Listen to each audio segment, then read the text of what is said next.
Good morning, James Blacklaw's JB Commercial Finance here. It is Monday the 14th of September, the start of another week, and I hope it finds you all safe and well. Now, as September moves on, a lot of you will be aware that the Corona Business Interruption Loan Scheme is drawing to an end.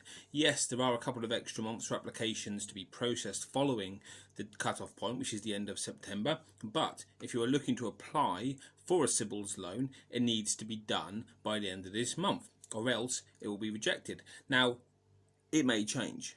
It's highly possible the government will extend this deadline. I've said all along, I think they probably will. But as time creeps closer and closer to that deadline, you start to think, well, maybe they won't. Maybe, along with the end of the furlough scheme, this is the government saying, right, we're going to draw a line under some support, which is fair enough, and we have to try and work with that. So, a quick refresh about the CBILS loan scheme. It is the big brother, if you like, or the daddy of the bounce back loan scheme, which has been infinitely more successful and more popular, shall we say. But the CBILS loan scheme is for loan £50,000 plus. The government guarantee the lender 80% of the loan balance, and anything under £250,000 for limited companies comes without a personal guarantee.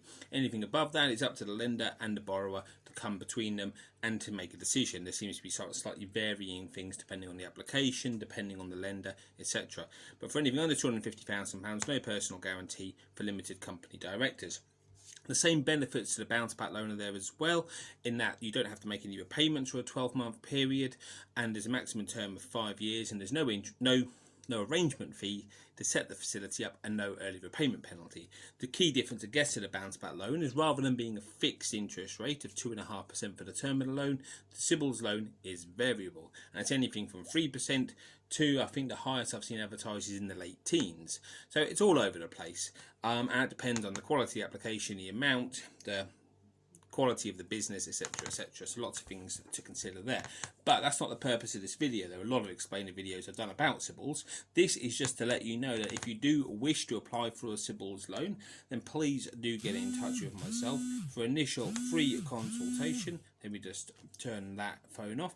And I'm happy to run through anything with you, happy to go through your potential options and see what we can do. We can look at the high street banks, but at this moment in time, of course, they are only accepting applications for their existing customers. So you're more likely to have to go to one of the alternative lenders. Luckily, there are several of those. There are over 100 lenders on the CBILS panel, and they all have different credit appetites. So feel free to get in touch with myself or on any other broker, and we're happy to talk through options for CBILS for you to see if it's something worth applying for. A couple of weeks to go.